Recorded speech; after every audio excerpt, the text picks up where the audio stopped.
Do you think you've stopped it now? I mean, have you achieved your aims? No, we haven't achieved our aims yet, because one of them is denazification. This means the prohibition of all kinds of neo-Nazi movements. This is one of the problems that we discussed during the negotiation process, which ended in Istanbul early this year.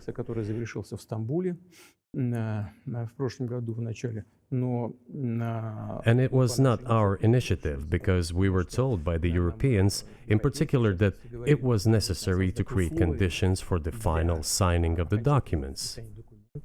My counterparts in France and Germany said, "How can you imagine them signing a treaty with a gun to their heads? The troops should be pulled back from Kiev." I said, "All right." We withdrew the troops from Kiev. As soon as we pulled back our troops from Kiev, our Ukrainian negotiators immediately threw all our agreements reached in Istanbul into the bin and got prepared for a long-standing armed confrontation with the help of the United States and its satellites in Europe. That is how the situation has developed. And that is how it looks now. But what is, pardon my ignorance, what is denazification? What would that mean? What is... Вот я как раз хочу сейчас об этом сказать.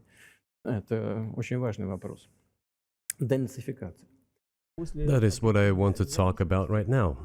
It is a very important issue. Denazification. After gaining independence, Ukraine began to search, as some Western analysts say, its identity. And it came up with nothing better than to build this identity upon some false heroes who collaborated with Hitler.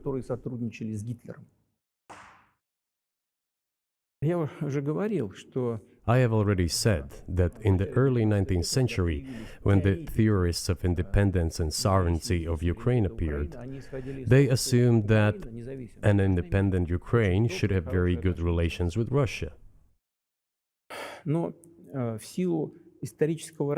But due to the historical development, those territories were part of the Polish-Lithuanian Commonwealth. Poland, where Ukrainians were persecuted and treated quite brutally, as well as were subject to cruel behavior. There were also attempts to destroy their identity. All this remained in the memory of the people. When World War II broke out, part of this extremely nationalist elite collaborated with Hitler, believing that he would bring them freedom. The German troops, even the SS troops, made Hitler's collaborators do the dirtiest work of exterminating the Polish and Jewish population. Hence this brutal massacre of the Polish and Jewish population, as well as the Russian population too.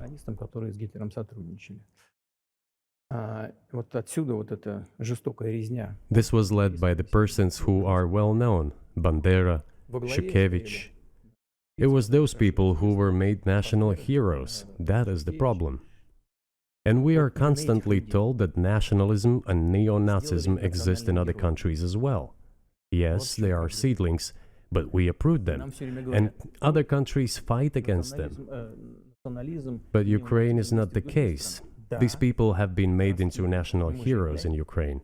Monuments to those people have been erected. They are displayed on flags. Their names are shouted by crowds that walk with torches, as it was in Nazi Germany.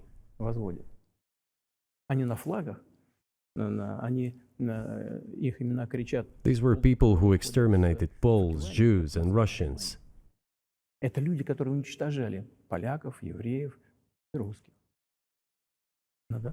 It is necessary to stop this practice and prevent the dissemination of this concept. I say that Ukrainians are part of the one Russian people. They say, no, we are a separate people.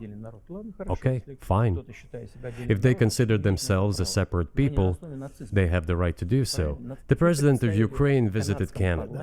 The story is well known, but being silenced in the Western countries. The Canadian Parliament introduced a man who, as the Speaker of the Parliament said, fought against the Russians during the World War II. Well, who fought against the Russians during the World War II? Hitler and his accomplices. It turned out that this man served in the SS troops. He personally killed Russians, Poles, and Jews. The SS troops consisted of Ukrainian nationalists who did this dirty work. The president of Ukraine stood up with the entire Parliament of Canada and applauded this man. How can this be imagined? The president of Ukraine himself, by the way, is a Jew by nationality. Really, my question is, what do you do about it? I mean, Hitler's been dead for 80 years. Nazi Germany no longer exists. And so, true. And so, I think what you're saying is you want to extinguish or at least control Ukrainian nationalism, but how? How do you do that? Вот послушайте меня. Ваш вопрос очень тонкий. Listen to me. Your question is very subtle, and I can tell you what I think. Do not take offense. Of course.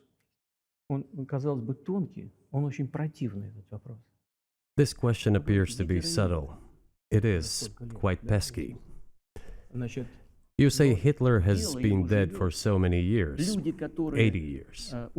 But his example lives on.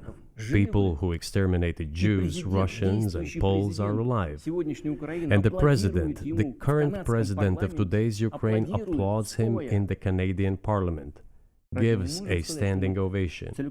Can we say that we have completely uprooted this ideology if what we see is happening today?